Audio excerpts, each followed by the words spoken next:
Bonjour à tous. Bonjour, votre attention s'il vous plaît, nous allons commencer. Je vais vous demander de prendre place. Bonjour. J'espère que vous allez bien. Nous avons une belle journée. Dieu nous a bénis de cette belle journée. Le printemps qui déjà commence à égayer tout notre espace. J'espère qu'il égaye votre cœur également. Mais spécialement, j'espère que vous êtes heureux d'être ici ce matin afin qu'ensemble nous puissions offrir à Dieu un culte. Car lui seul est digne de gloire, d'honneur et de louange, n'est-ce pas? Juste avant le culte, j'aimerais quand même vous communiquer certaines annonces. Alors aujourd'hui, le 29 avril, à 17 h, il y a une rencontre organisée par le ministère de la Jeunesse qui a pour titre « Célibataire et heureux ». Comment bien vivre son célibat, comment vivre l'attente d'un conjoint ou d'une conjointe. Alors on vous invite à venir nombreux afin de justement recevoir des informations qui pourraient assurément s'avérer très utiles. Demain matin à 6 h et aussi lundi à 8h30, nous avons un rendez-vous hebdomadaire. Notre émission, il est écrit, qui est diffusée sur la chaîne Canal V. Et le titre de l'émission cette semaine, c'est « Partager la bonne nouvelle avec notre ami et pasteur Patrick Dupuis ». Le dimanche 7 mai, de 9 h à 13 h, nous aurons notre corvée annuelle. Alors nous allons nettoyer, réparer, vider, embellir l'intérieur et l'extérieur de notre bâtisse. Nous avons besoin de bras et de bonne volonté pour passer quelques heures ensemble dans la bonne humeur. Merci d'être présents quand même en grand nombre pour nous aider à garder ce bâtiment propre et accueillant pour tous. Alors vers 11 h, comme à l'accoutumée, les enfants ont une classe qui leur est assignée. Alors nous ne l'annoncerons pas de l'estrade, alors on vous demande d'être vigilants et de diriger vos enfants vers ces classes-là le moment venu. Après le culte, vers 12h30, nous avons également notre rencontre de prière hebdomadaire avec le groupe des Sentinelles. Alors pour tous ceux qui veulent passer un moment dans la prière, on vous invite à venir à l'avant et nous aurons cette session de prière. À présent, je vais vous inviter tous à fermer vos téléphones cellulaires ou à les mettre sur vibration afin de ne pas perturber le déroulement du culte de ce matin. À la fin du culte, on vous remercie de rester assis et dans un esprit de recueillement et également on vous remercie de suivre les instructions des diacres qui vont guider la sortie. Le culte de ce matin sera animé par moi-même, votre serviteur, et le message biblique sera partagé par le pasteur Paul Scalier, un pasteur d'église adventiste de Saint-Georges et de Saint-Henri, un pasteur d'expérience que nous accueillons avec plaisir, ainsi que son épouse. Je ne doute pas que son message sera une source d'édification pour nous tous. Je vous invite à présent à prendre une minute ou deux de recueillement avant le début du culte.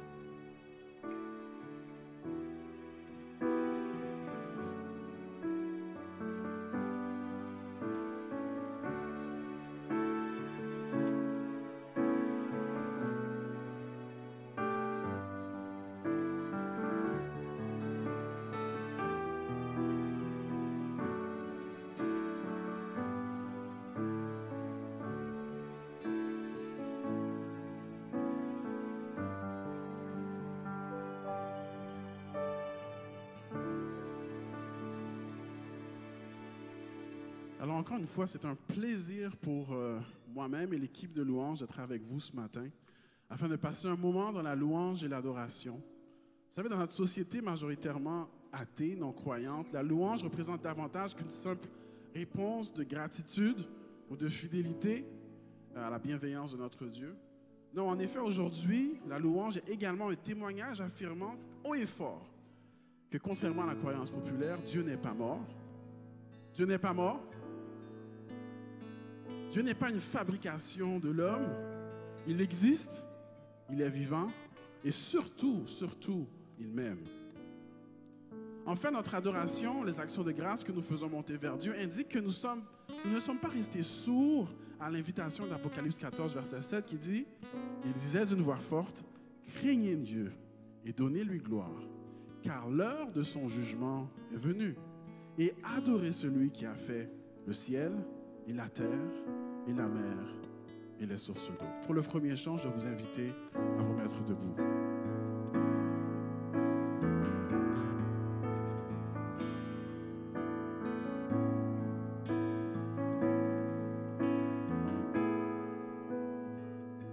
Ensemble. Dieu, tu es grand et tu es digne de louange. Dans la cité de Dieu, la ville sainte, joie de toute la terre.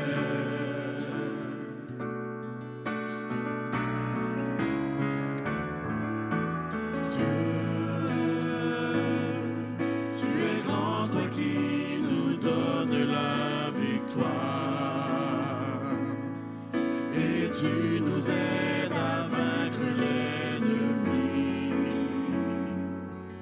Nous plions le genou.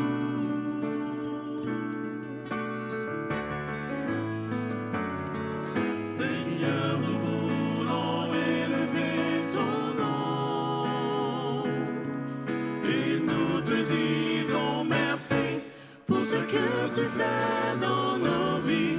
Seigneur, ton amour ne tarit jamais.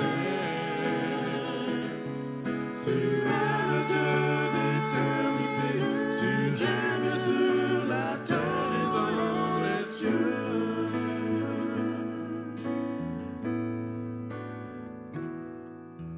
Dieu,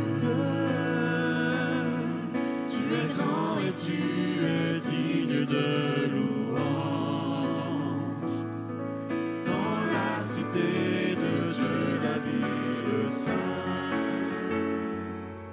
joie de toute la terre.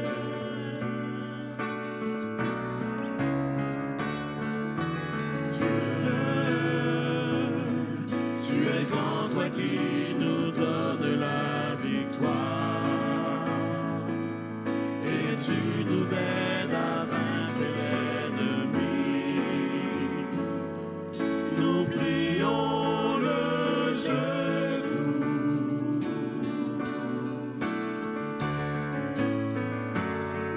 Seigneur, nous voulons élever ton nom, et nous te disons merci pour ce que tu fais dans nos vies. Seigneur, ton amour ne tarit jamais. Tu es le Dieu d'éternité, tu règnes sur la terre et dans les cieux. Seigneur, nous voulons élever ton nom, et nous te disons merci pour ce que tu fais dans nos vies. Seigneur, ton amour ne tarit jamais. Tu es le Dieu d'éternité, tu règnes sur la terre et dans les cieux. Tu es le Dieu d'éternité, tu règnes sur la terre et dans les cieux. Veuillez vous asseoir. Lorsqu'on médite sur le récit de la création, on réalise que la lumière est apparue sur terre avant que les luminaires aient été créés. Plus loin, l'auteur, Moïse, explique que Dieu donnera aux astres la fonction de nous éclairer et marquer les temps. Mais pour l'humain, pour nous, la lumière fait plus que cela. Sans la lumière, nous ne pouvons apprécier le merveilleux spectacle de la nature, le sourire du nourrisson qui commence à reconnaître sa maman, ou encore le fiancé ne pourrait admirer les yeux magnifiques de celle qui lui est destinée. En somme, sans la lumière, il nous serait impossible d'apprécier la vie. Savez-vous qu'un traitement à base de lumière engendre également une amélioration de l'humeur? À ceux qui manquent de lumière dans leur vie, Ésaïe déclare dans Ésaïe 50, verset 10, « Quiconque parmi vous craint l'Éternel, qu'il écoute la voix de son serviteur. Quiconque marche dans l'obscurité, qui manque de lumière, qui se confie dans le nom de l'Éternel et qui s'appuie sur son Dieu. »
incomparable qui nous rend la vie. Dieu de lumière, nous voulons te louer et de tout notre cœur te chanter. Tu as créé les cieux et la terre. Dieu de lumière, nous voulons t'élever et dans nos vies entières t'honorer. Tu es celui dont l'amour dira toujours.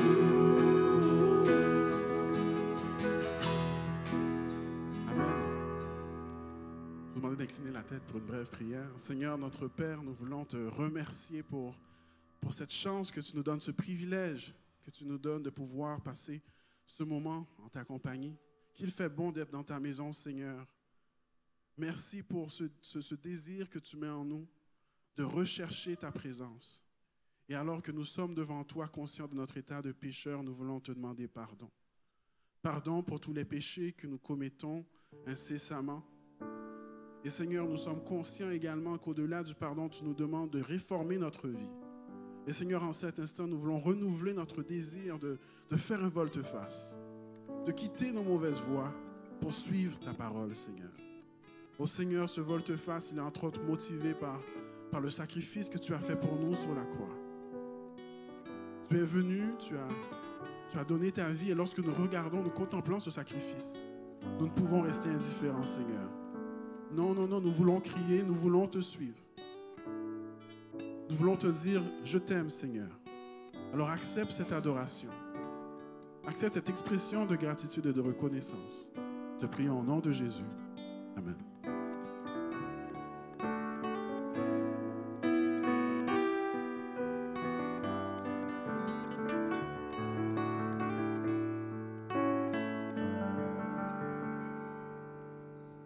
Lumière du monde venue dans l'obscurité, tu m'ouvres les yeux et je vois tant de beauté que mon cœur ému t'adore. Je sais que ma vie est en toi.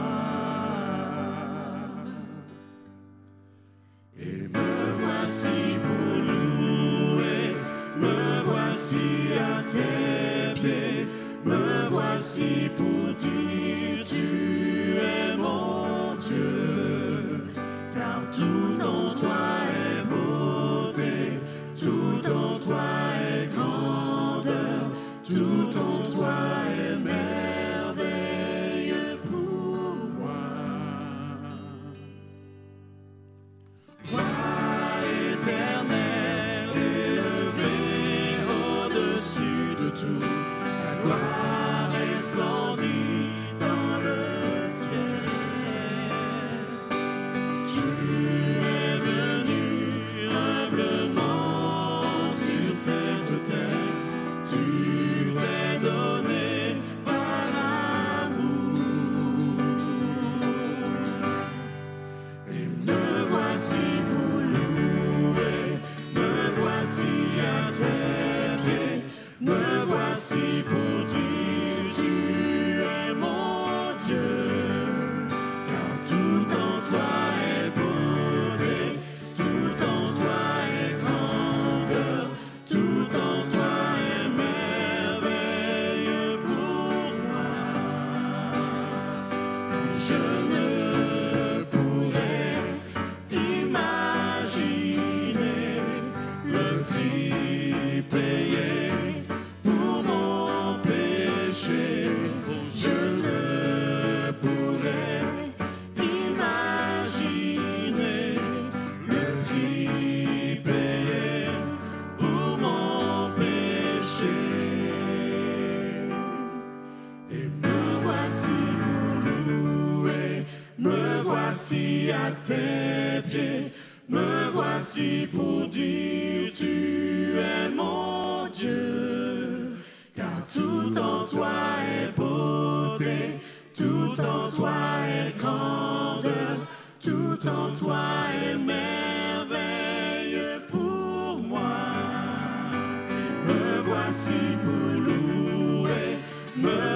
voici à tes pieds, me voici pour dire tu es mon Dieu, car tout en toi est beauté, tout en toi est grandeur, tout en toi est merveilleux pour moi. Amen. Il y a quelques mois, une personnalité très connue du Québec a fait un acte qui a pris les médias à court. Tout le monde a été surpris par l'acte que cette personne a fait. En fait, je parle ici de Carey Price, le gardien des Canadiens de Montréal, qui a inscrit sur son casque de hockey Jean 3, verset 16. Et lorsqu'on lui a posé la question, pour quelle raison as-tu mis cette inscription sur ton casque de hockey? Est-ce que tout le monde connaît Jean 3, verset 16 ici? Car Dieu a tant aimé le monde qu'il a donné son Fils unique, afin que quiconque croit ne périsse point, mais qu'il ait la vie éternelle. Alors on lui demande pourquoi est-ce que tu as inscrit ce verset biblique sur ton casque, et sa réponse était candide mais claire, c'est le texte le plus important de la Bible. Amen. Cette offre, ce don que Dieu nous donne, quoique nous ne le méritions pas. Mais ce don doit faire remonter en nous également le prix que Dieu a payé afin que nous ayons justement accès à la vie éternelle. Un prix qu'il a payé d'ailleurs attaché sur une croix. Et juste par respect pour ce sacrifice, j'aimerais que nous nous levions pour entonner ensemble ce cantique attaché à la croix.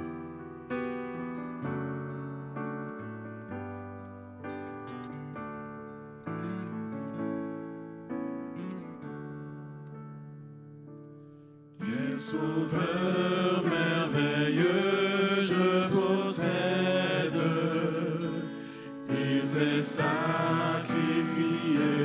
pour moi, et sa vie innocente il cède, pour mourir sur l'infâme croix, attaché à la croix pour moi, attaché à la croix pour moi. Il a pris mon péché, il m'a délivré, attaché à la croix pour moi. Il renonce à la gloire céleste pour le plan rédempteur de Dieu. L'apparence est la plus modeste. Oh, quel prix pour me rendre heureux. Attaché à la croix pour moi, attaché à la croix pour moi, il a pris mon péché, il m'a délivré, attaché à la croix pour moi, m'a traité innocent pour ma vie, pour mes iniquités brisées, et chargé de mes maladies,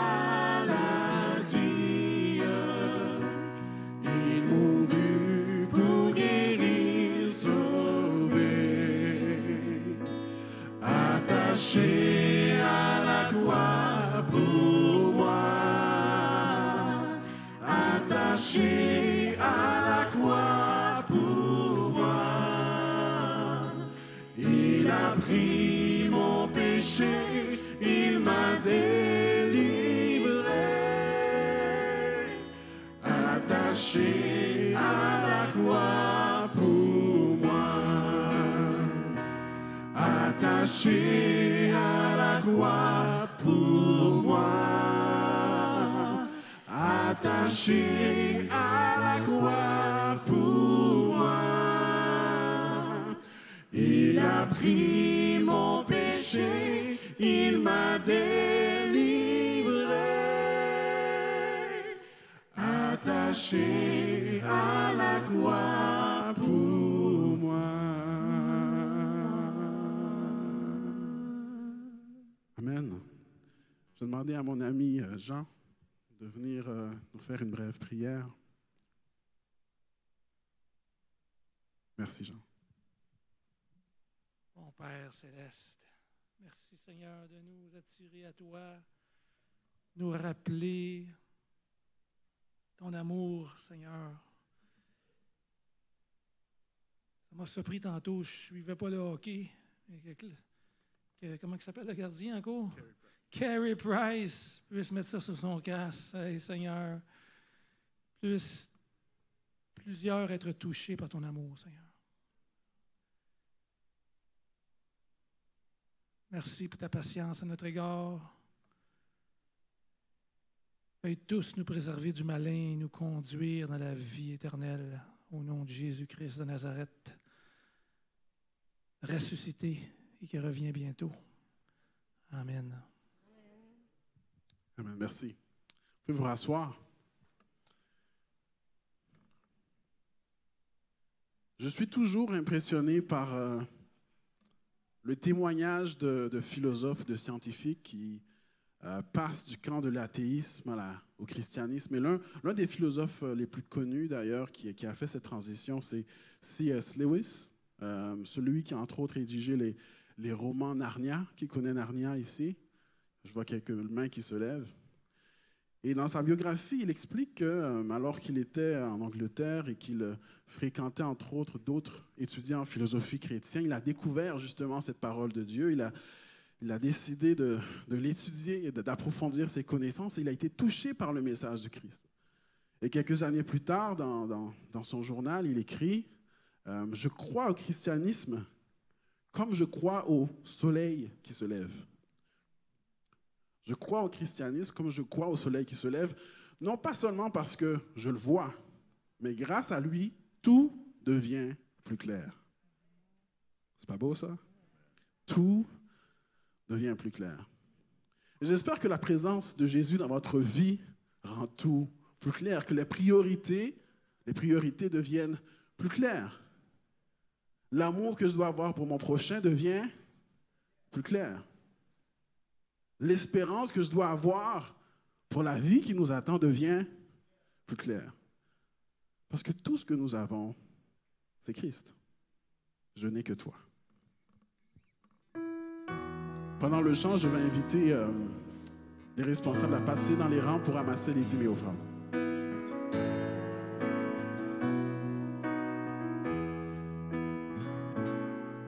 Je n'ai que toi dans le ciel, je ne désire rien d'autre que toi sur la terre. Si je suis fait, et même si je tombe, Dieu est le soutien de mon cœur. Dieu, tu es le soutien de mon cœur, mon héritage et mon plus grand bien. Oh oui, Dieu, tu es le soutien de mon cœur. Près de toi, je me sens bien.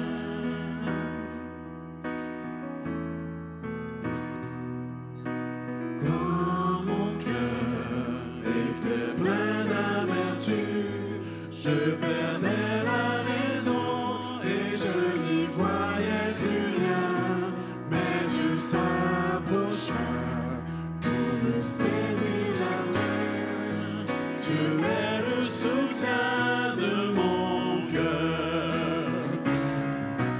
Dieu, tu es le soutien de mon cœur, mon héritage et mon plus grand bien.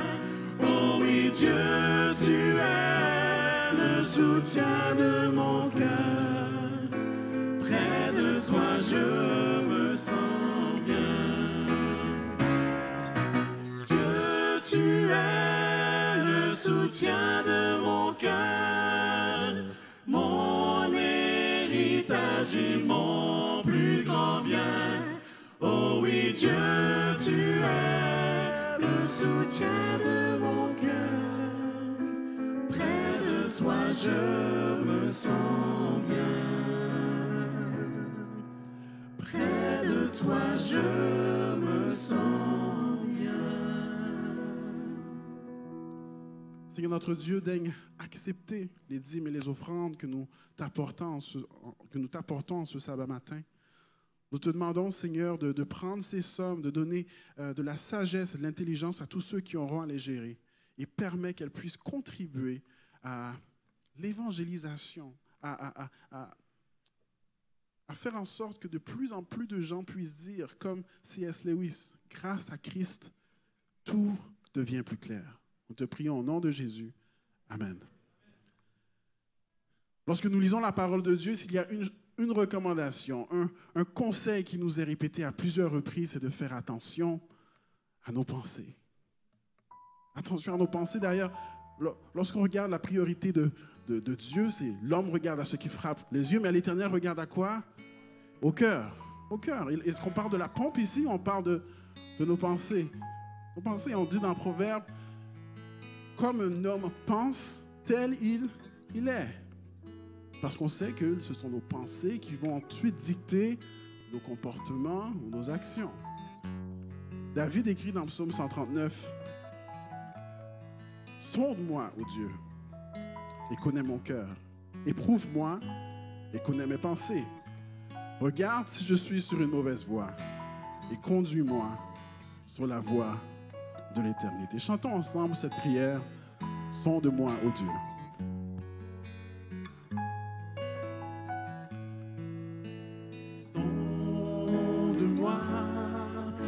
Dieu,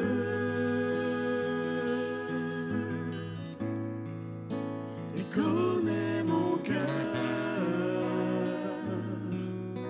éprouve-moi, Seigneur,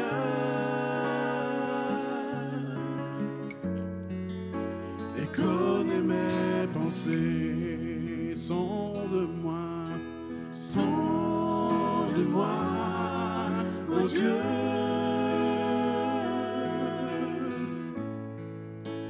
Connais mon cœur, éprouve-moi, Seigneur, et connais mes pensées. Regarde si je suis loin de toi, regarde si je suis sur une mauvaise voie. Regarde si je suis loin de toi et conduis-moi dans toutes tes voies pour l'éternité.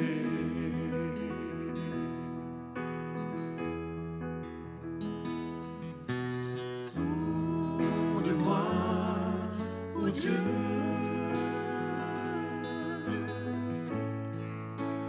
Connais mon cœur, éprouve-moi, Seigneur,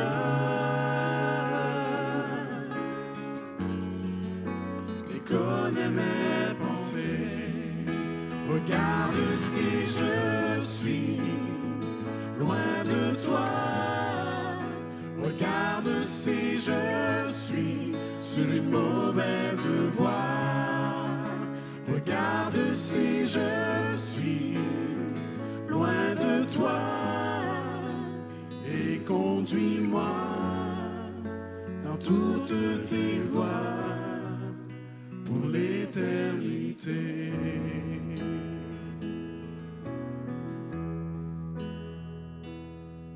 Amen. À présent, je vais inviter notre prédicateur du jour, le pasteur Paul Scalier. Et je vous invite à être oreille attentive afin que justement le Seigneur puisse nous indiquer si nous sommes sur une mauvaise voie. Le Seigneur puisse nous indiquer également quel engagement nous devons prendre pour affermir notre marche avec lui.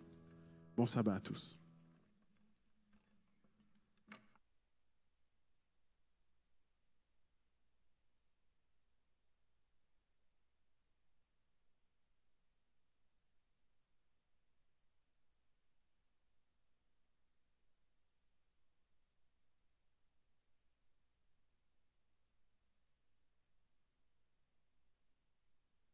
Bonjour à tous.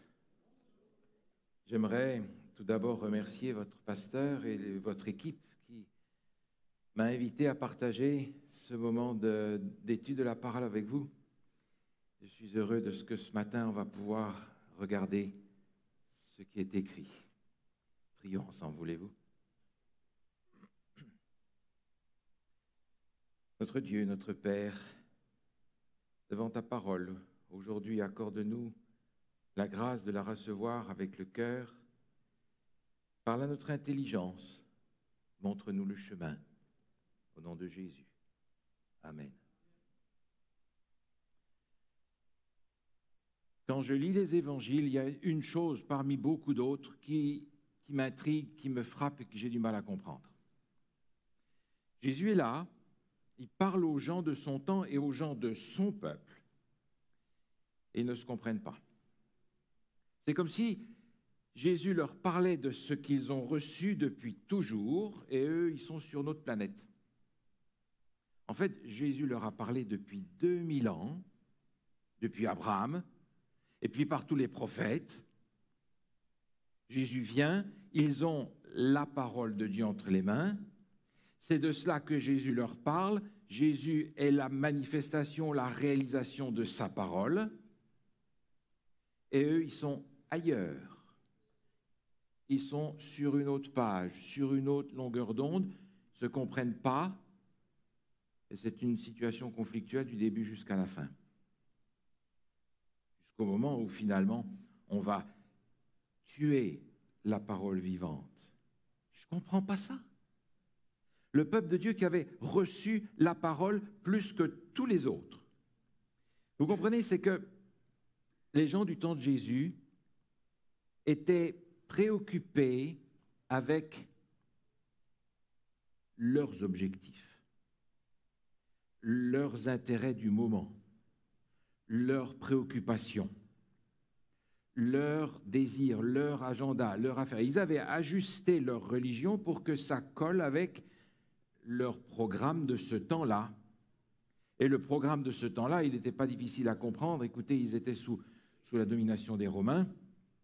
Et ils disaient, il faut qu'on retrouve le grand Israël du temps de Salomon avec toute sa gloire. Et il faut qu'on arrive à mettre les Romains d'or, évidemment.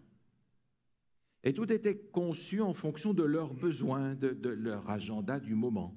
Jésus lui parlait de « il est écrit ».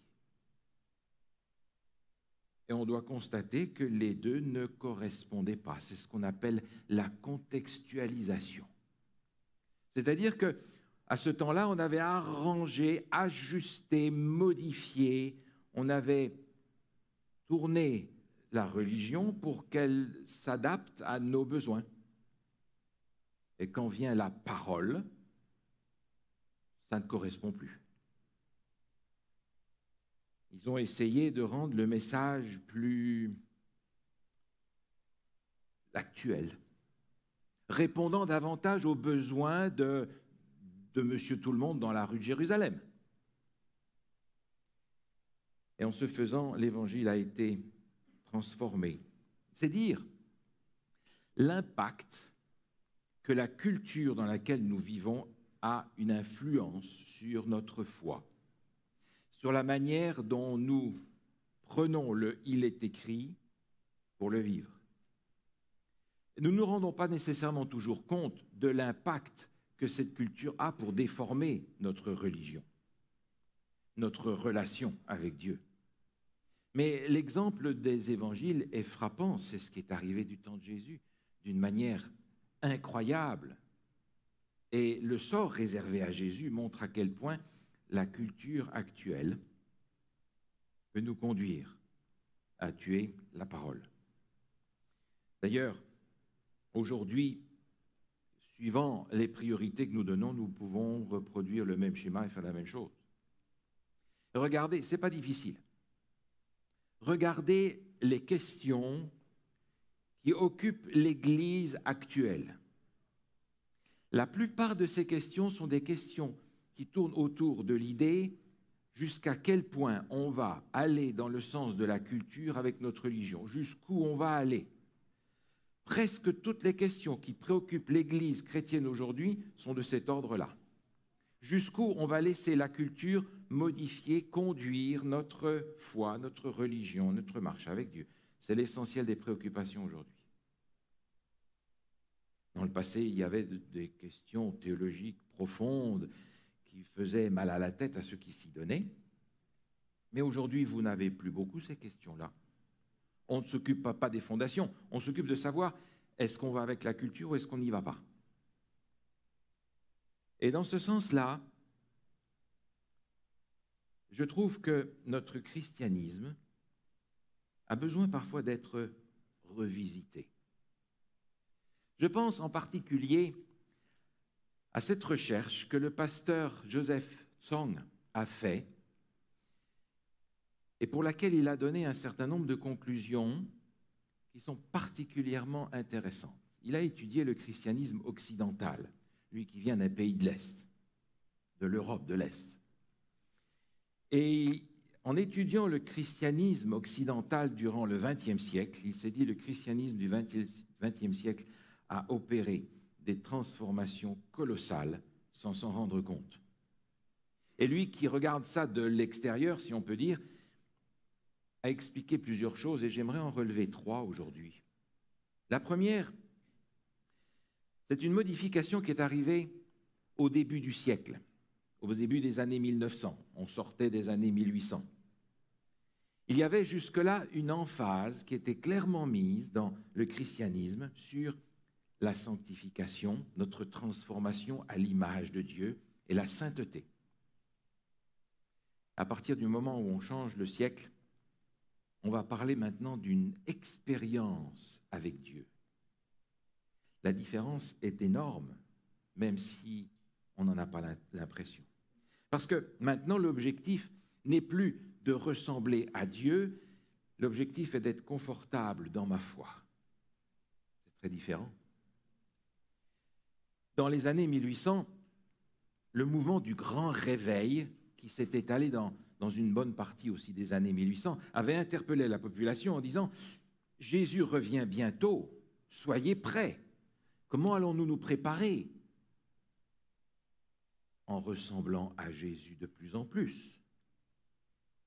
Mais lorsque le siècle a changé et que Jésus n'est pas revenu aussi vite qu'on pensait, on a voulu être confortable dans sa foi et on n'a plus parlé de sanctification, on a parlé de l'expérience de la foi. Autrement dit, Dieu n'est plus le centre c'est moi. La foi va graviter autour de moi, de mes besoins, non pas de la parole de Dieu, autour d'une expérience. Et c'est ainsi que sont nés tous les cultes de célébration. Les cultes dans lesquels on va essayer de satisfaire le public plutôt que de chercher à savoir ce que Dieu attend de moi. On est passé de la volonté de Dieu à mon goût, à mon ressenti. Et finalement, on est passé de l'instruction à l'émotion, l'expérience. Je lisais un livre tout récemment, publié en 2015, dans lequel l'auteur disait ceci.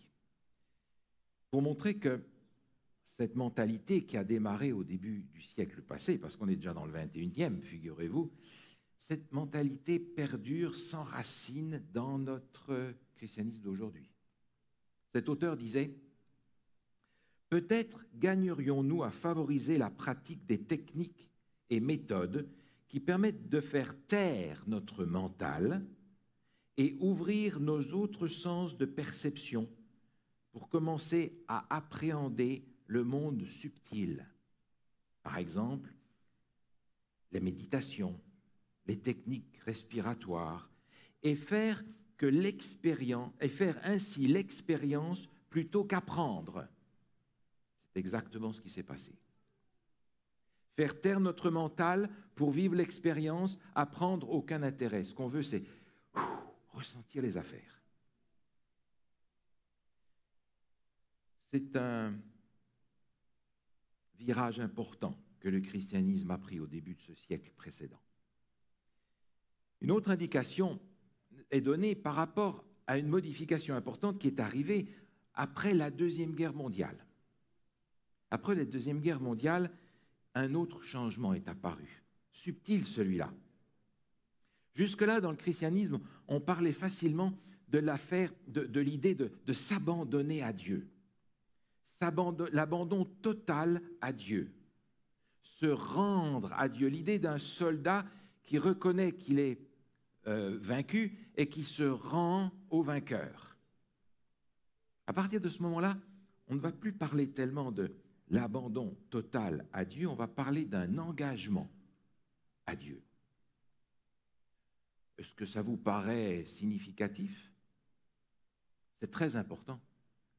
Quand on parle d'abandon à soi, quand on parle de l'abandon de soi à Dieu, on parle d'une prière qui pourrait ressembler à cette prière que certains ont lue, par exemple, dans le livre Vers Jésus, à la page 108, où il est écrit « Prends-moi, ô Dieu, comme ta propriété exclusive.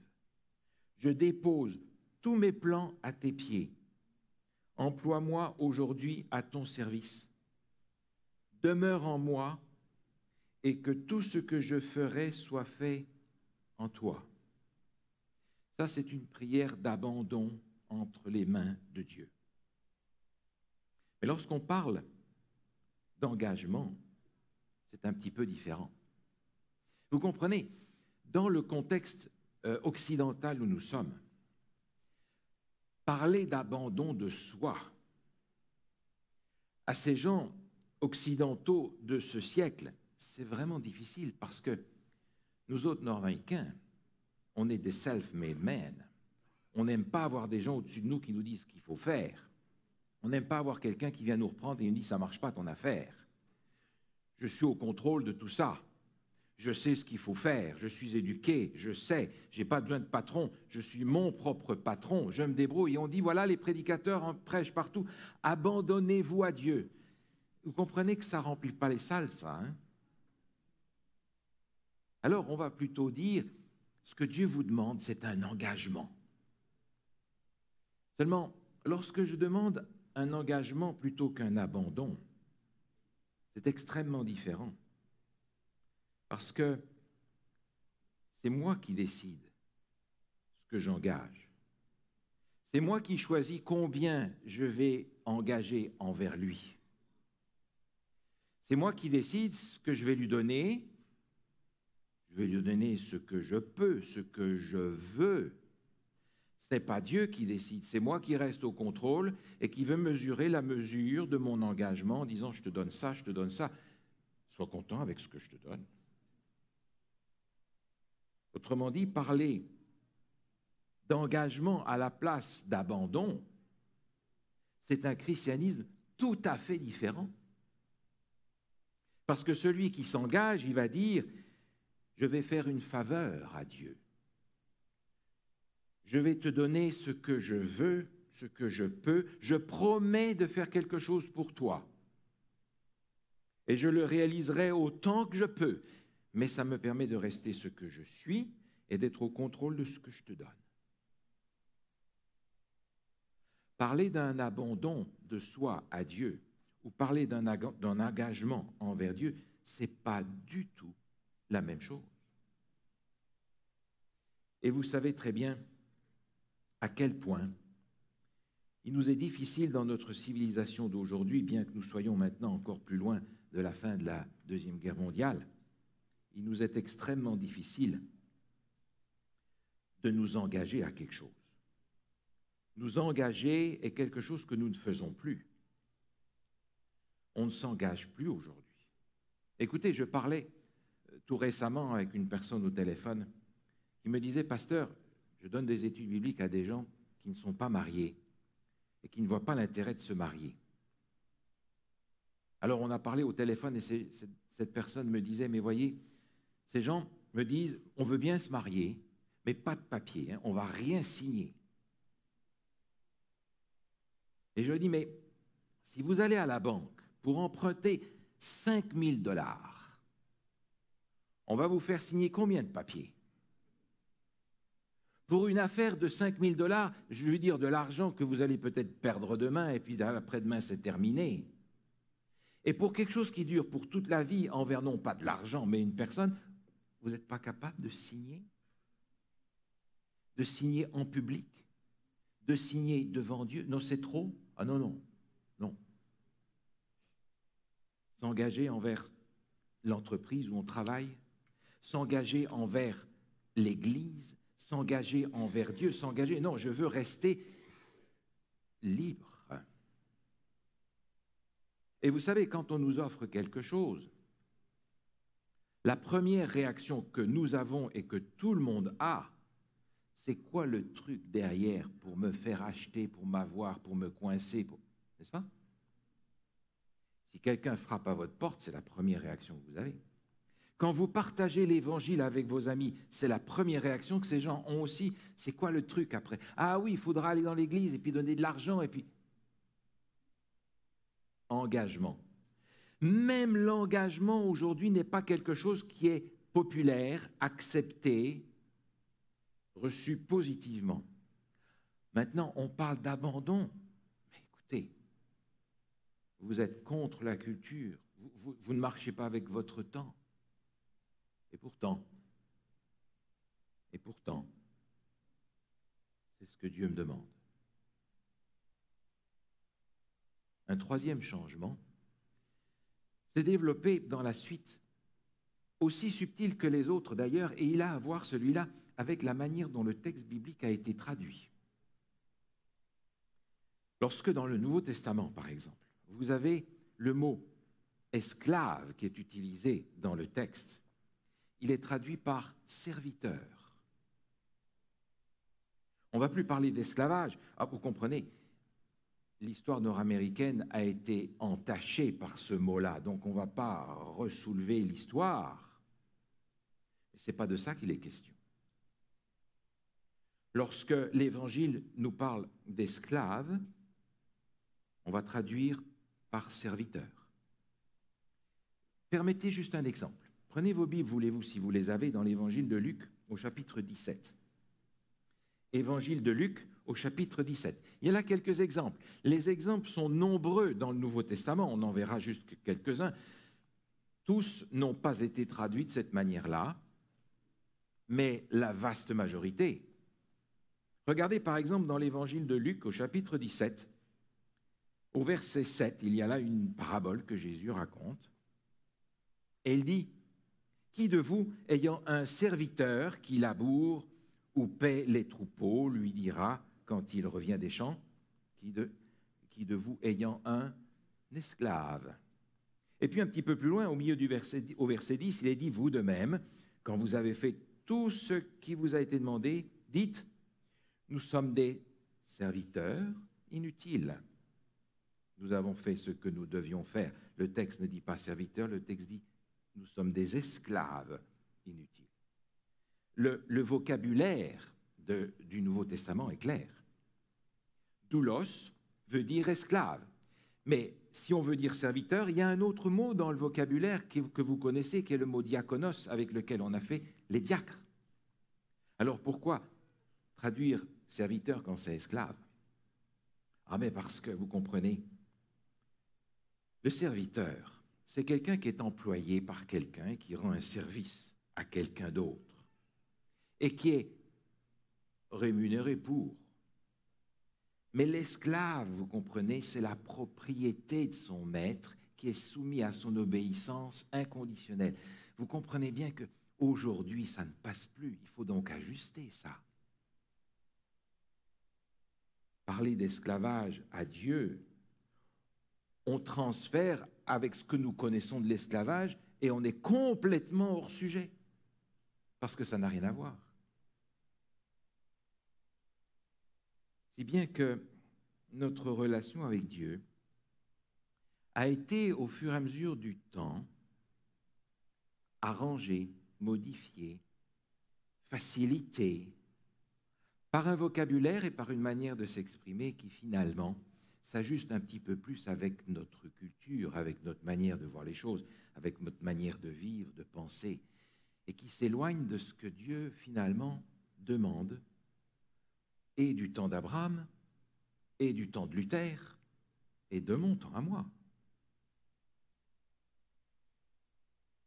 L'Ancien Testament est plein d'images, d'illustrations, pour nous aider à comprendre ce type de relation que Dieu veut établir avec nous. Des relations, vous vous en souvenez fort bien, qui sont destinées à nous sauver. Alors j'aimerais vous proposer de regarder un texte dans l'Ancien Testament, dans l'Évangile, on pourrait dire oui, dans l'Évangile selon l'Exode, dans l'Exode au chapitre 21. Exode chapitre 21.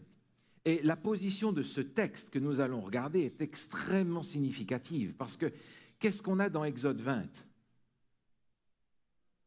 Les 10 commandements. Les 10 commandements. Et vous vous souvenez que ces 10 commandements vont être le texte, le texte de l'alliance entre Dieu et les hommes. Moïse va conduire le peuple à faire une alliance avec Dieu. C'est le chapitre précédent. Chapitre 21 commence de la façon suivante. Exode chapitre 21, au verset 2, il est dit « Si tu achètes un esclave hébreu, il servira 6 années, mais la 7e, il sortira libre sans rien payer. S'il est entré seul, il sortira seul. S'il avait une femme, sa femme sortira avec lui. Si c'est son maître qui lui a donné une femme et qu'il en a eu des fils et des filles, la femme et ses enfants la femme et les enfants seront à son maître et il sortira seul. Si l'esclave dit « J'aime mon maître, ma femme et mes enfants, je ne veux pas sortir libre », alors son maître le conduira devant Dieu et le fera approcher de la porte et du poteau, et son maître lui percera l'oreille avec un poinçon. Et l'esclave sera pour toujours à son serviteur. C'est quelque chose qu'il vivait. On n'a pas d'exemple de cela vécu dans les Écritures. Mais voilà ce que le Seigneur a donné comme instruction. Il y avait parmi les Hébreux des gens qui étaient frappés aussi par la mauvaise fortune. Des mauvais choix, des mauvaises récoltes, des situations catastrophiques faisaient qu'ils avaient une situation de faillite et il était nécessaire qu'ils puissent aller se mettre comme serviteurs, comme esclaves d'un autre, de leur voisin par exemple, pour pouvoir survivre. Et le texte dit, il va servir 6 années, la 7e année, il sort libre. Mais, le texte nous dit, s'il aime son maître et sa famille qui est là, s'il aime son maître, il peut rester avec son maître pour toujours. Et vous avez remarqué dans le texte, il dit, son maître va l'amener devant Dieu. Ce n'est pas une petite affaire qui est faite dans une petite salle derrière, là où on fait un petit contrat à l'amiable. Là. Non. Devant Dieu. Et il va lui percer l'oreille sur la porte de sa maison. Le texte nous dit ensuite qu'il sera pour toujours l'esclave du maître qu'il aime. Vous voyez déjà à quel point Dieu introduit dans cette notion d'esclavage quelque chose de tout à fait différent. Mais il le sera pour toujours. Alors, attention, ne me faites pas dire ce que je n'ai pas dit. N'allez pas chercher ce texte-là pour justifier les piercings. Je crois que ces piercings sont une invention du diable pour abîmer le temple du Saint-Esprit que nous sommes. Mais cette image rejoint une notion d'appartenance. Porter la signature, la marque du maître. Sur ma Bible, quelque part, la première page, il y a mon nom qui est écrit. Lorsque nous écrivons une lettre, à la fin de la lettre, nous mettons notre signature pour 2 raisons. Parce que l'on est en train de dire, ça c'est à moi, et je suis d'accord avec ça. Quand Dieu met sa signature sur nous, mes amis, qu'est-ce qu'il est en train de dire à propos de nous? Dans le livre de l'Apocalypse, nous apprenons que Dieu va mettre son sceau sur notre front. Si Dieu place sa signature sur nos fronts, ça veut dire que nous lui appartenons et ça veut dire qu'il est d'accord avec ce que nous sommes devenus par sa grâce. Mais vous avez remarqué, si nous lui appartenons, nous sommes ses esclaves pour toujours. Mais vous savez, Dieu ne nous demande pas simplement quelque chose comme ça de difficile pour rendre le chemin du chrétien le plus ardu possible. Parce que ce que le Seigneur nous demande, lui-même l'a fait avant nous. Regardez ce texte dans l'Épître aux Philippiens, voulez-vous, au chapitre 2. Épître de Paul aux Philippiens, au chapitre 2. Il est question là de Jésus pour nous faire comprendre la dimension de son sacrifice. Philippiens chapitre 2, nous pourrions lire depuis le début du chapitre, mais permettez que nous lisions à partir du verset 5. Ayez en vous les sentiments qui étaient en Jésus-Christ. Existant en forme de Dieu, il n'a point regardé son égalité avec Dieu comme une proie à arracher. Il s'est dépouillé lui-même en prenant une forme de serviteur, dit le texte, dans votre version française, mais en prenant une forme d'esclave, en devenant semblable aux hommes, il a paru comme un vrai homme. Lorsque le Seigneur nous propose d'être esclaves de Dieu, lui est d'abord devenu esclave pour nous sauver. Il s'est dépouillé lui-même en prenant la forme d'un esclave, nous dit le texte littéralement, pas d'un serviteur. Il a fait plus que ça, parce que quand vous lisez le texte, ensuite, il est dit au verset 8, « Il s'est humilié lui-même, se rendant obéissant jusqu'à la mort de la croix. » Autrement dit, cet esclave, Jésus, a accepté de mourir pour moi. Voilà jusqu'où a été l'esclavage de Jésus. Et remarquez que cette dépendance totale de Jésus envers Dieu était absolument nécessaire pour que le plan du salut fonctionne. Si Jésus n'avait pas été un esclave de Dieu à ce point-là, il n'y avait point de salut.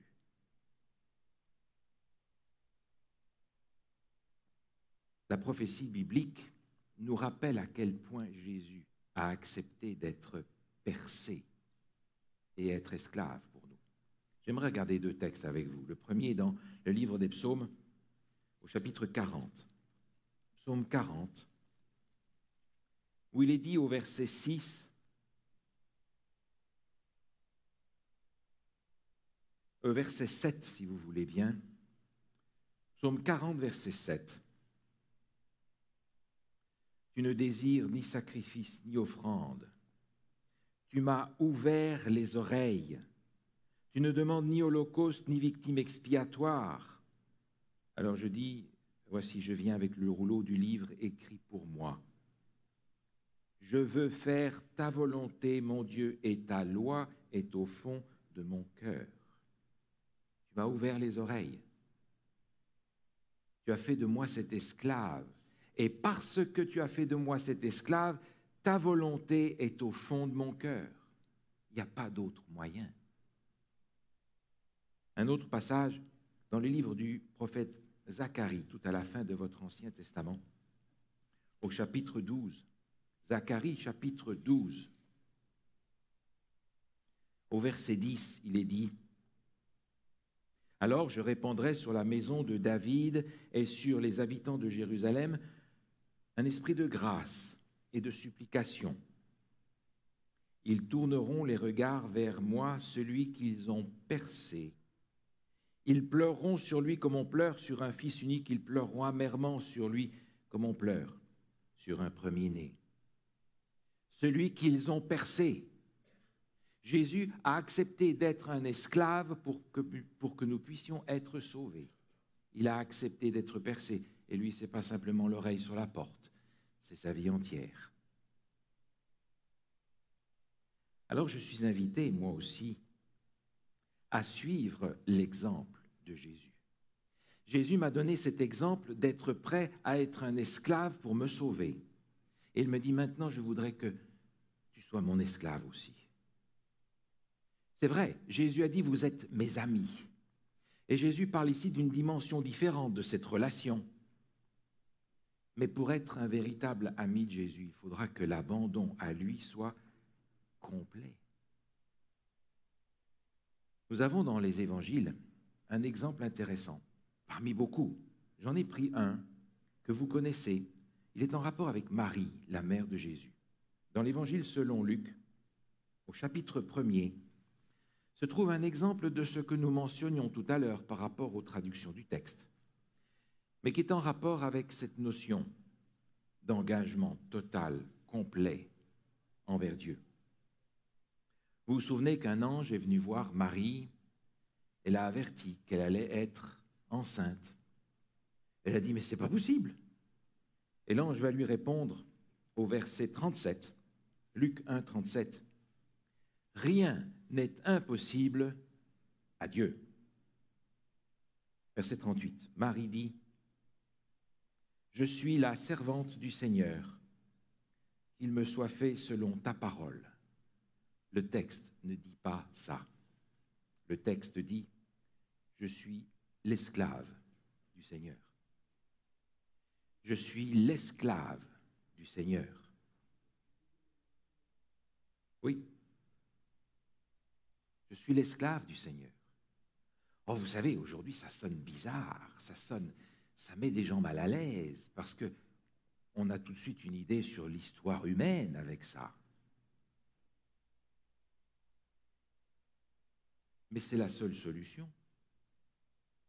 La seule solution pour que je sois sauvé, c'est que d'abord, Jésus soit l'esclave de Dieu dans le plan du salut.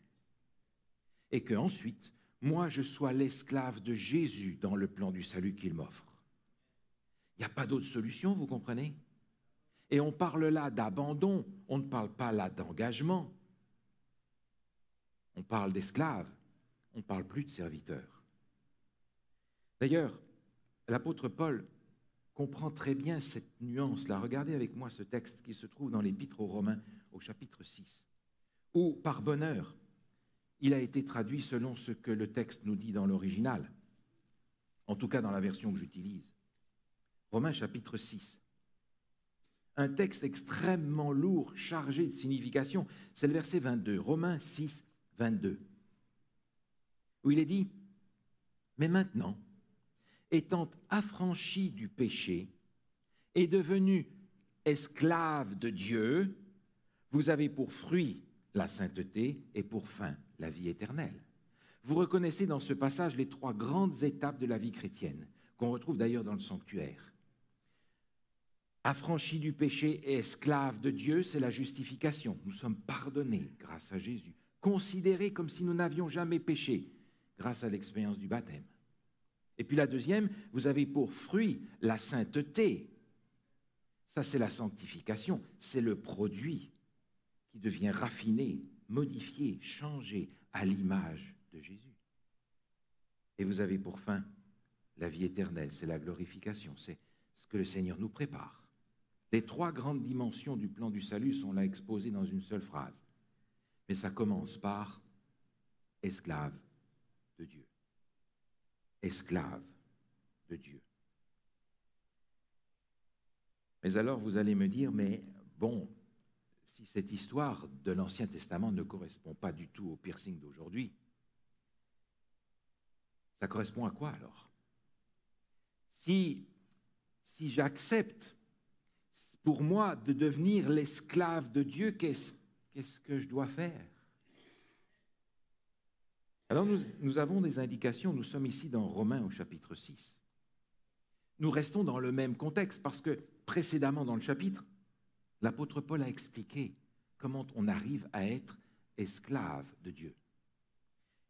Il en parle au début de ce chapitre et au début, vous vous souvenez, au verset 3, il est dit « Ignorez-vous que nous tous qui avons été baptisés en Jésus-Christ, c'est en sa mort que nous avons été baptisés. » Il va parler du baptême et montrer la signification profonde du baptême. Le baptême, ce n'est pas se faire mouiller. Le baptême, c'est beaucoup plus que ça. Regardez par exemple au verset 6. Romains 6, 6. Il dit, sachant que notre vieil homme a été crucifié avec lui, afin que le corps du péché soit réduit à l'impuissance, pour que nous ne soyons plus esclaves du péché. Celui qui est mort à lui-même est libre du péché. Le baptême et l'expérience que le baptême représente, c'est le moyen de mourir à nous-mêmes et d'accepter, de ne plus être esclave du péché, mais de devenir esclave de Dieu. Parce que vous comprenez, en fait, pour être clair et franc, nous n'avons pas de choix. Ou bien on est esclave du péché, ou bien on est esclave de Dieu. Il n'y a pas une troisième voie où on peut se faufiler en disant « je suis libre et sauvé », en me débrouillant comme un grand garçon. C'est esclave du péché ou esclave de Dieu. Mais esclave de Dieu, vous comprenez, ce n'est pas le même maître. Le péché, je le sais, Jésus l'a dit, va me détruire. Dieu va me reconstruire. Et esclave de Dieu, comprenez bien, c'est le seul moyen d'être libre. Je n'ai donc pas le choix. Esclave, est-ce que c'est facile? Non. Est-ce que c'est difficile d'être esclave de Dieu? Oui. Est-ce que ça veut dire que Dieu va nous emmener dans des endroits où on n'aurait jamais pensé? Oui. Est-ce que ça veut dire que Dieu va nous demander des choses auxquelles on n'avait jamais pensé? Oui. Est-ce que ça va demander de notre part des sacrifices? Oui. Est-ce qu'ils seront faciles à faire? Non. Est-ce qu'ils vont nous rendre libres? Oui.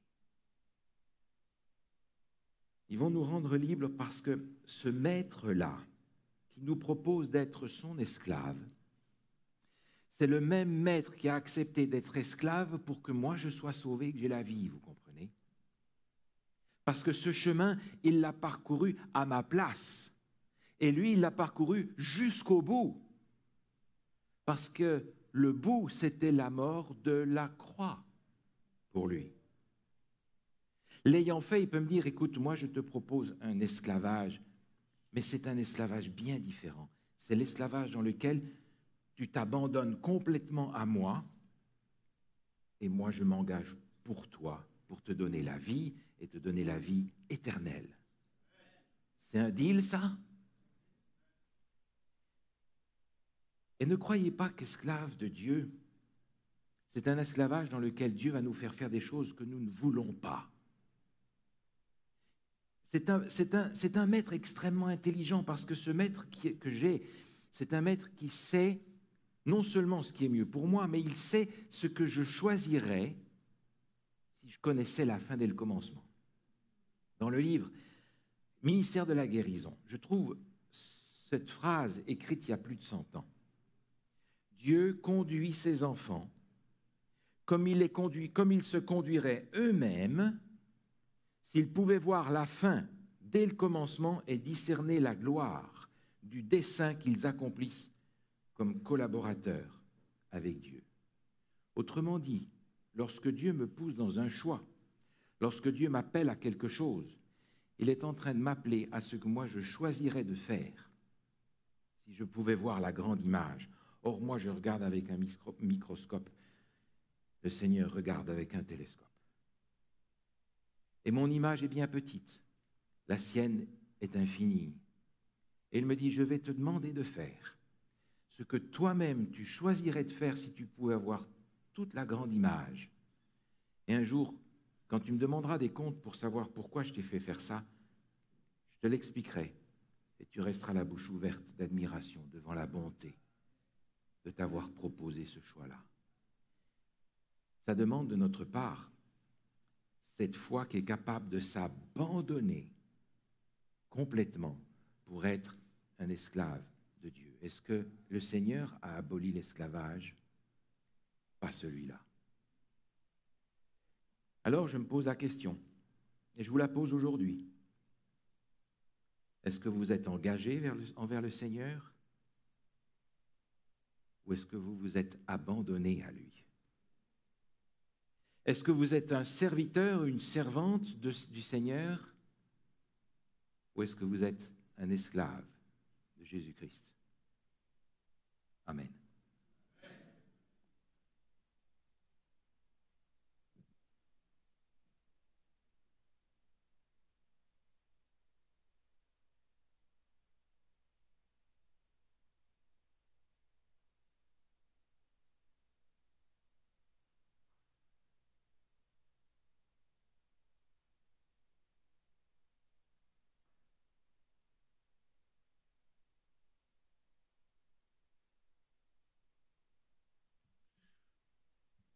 À la suite de cet excellent sermon, je vais vous demander de vous lever afin que nous puissions entonner un cantique qui exprime justement notre désir de nous abandonner au Seigneur. Entre tes mains, j'abandonne.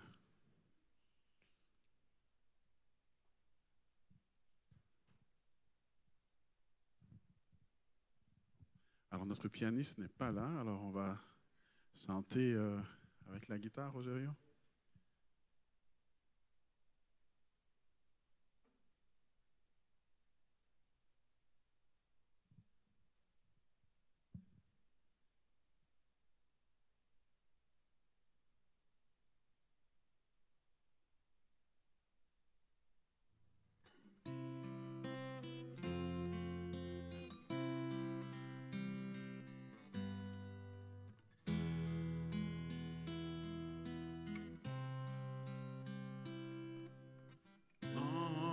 Entre tes mains, j'abandonne,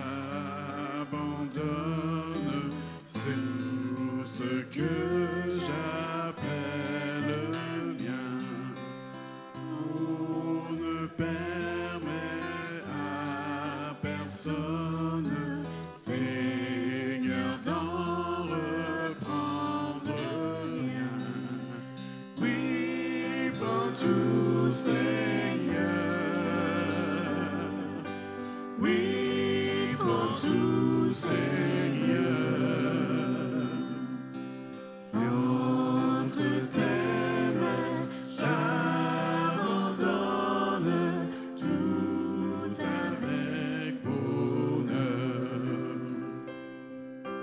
Je n'ai pas peur de te suivre sur le chemin de la croix. C'est pour toi que je veux vivre. Je connais, j'aime ta voix. Oui, prends tout, Seigneur. Oui, prends tout, Seigneur. Sans rien garder, je te livre tout avec bonheur. Tu connais mieux que moi-même tous les besoins de mon cœur. Et pour mon bonheur suprême, tu peux me rendre vainqueur. Oui, prends tout, Seigneur. Oui, prends tout, Seigneur. Je ne vis plus pour moi-même, mais pour mon Sauveur. Je vais inviter à nouveau Pasteur Scalier afin qu'il puisse nous faire la prière de bénédiction. Et si jamais il y a des gens dans la salle qui, comme moi, ont été justement frappés par la distinction entre la différence qui existe entre être esclave de Dieu et serviteur de Dieu, Je vous prie de venir à l'avant afin que justement cette bénédiction puisse nous pousser justement à nous abandonner à la volonté de notre Seigneur. Alors je vous prie de vous avancer alors que nous chantons encore une fois la première strophe et ensuite le pasteur Scalier nous conduira avec une prière. Entre tes mains, j'abandonne tout ce que j'appelle le mien. Oh, ne permets à personne, Seigneur, d'en reprendre rien. Oui, prends tout, Seigneur. Oui, prends tout, Seigneur. Entre tes mains, j'abandonne tout avec bonheur. Je vous invite à vous rassembler ici, on va prier ensemble.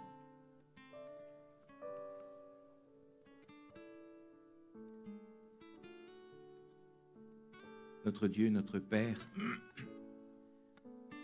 aujourd'hui nous avons regardé à nouveau à celui qui, possédant la puissance, toute puissance de l'univers, a accepté de devenir un esclave pour que nous puissions être sauvés.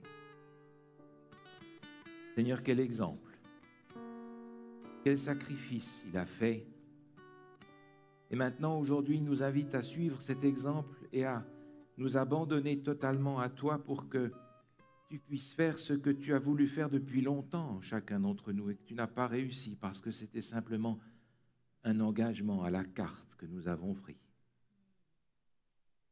Seigneur, accorde-nous la grâce d'être capables de nous abandonner à toi et de te laisser la toute-puissance dans notre vie, que tu inspires nos choix, que tu inspires nos décisions, que tu inspires notre vie quotidienne, que nous apprenions, Seigneur, à suivre le mode d'emploi que le Maître nous a donné, plutôt que celui de notre culture d'aujourd'hui. Tu nous vois devant toi avec le désir que tu nous comptes parmi tes esclaves, parce que chacun d'entre nous est destiné à tes yeux à être libre en Jésus-Christ.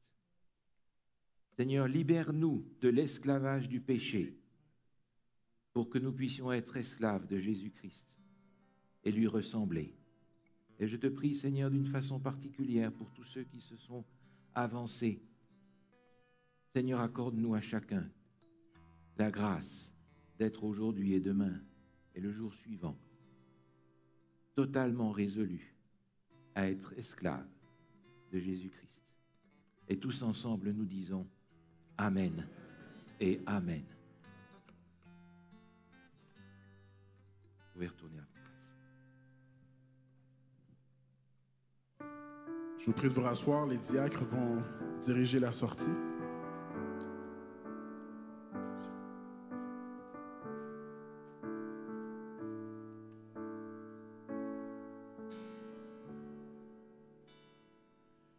Sauveur merveilleux. Si vous êtes dans la région de Montréal, ne manquez pas de nous visiter au centre Il est écrit, situé au 4505 boulevard Rosemont.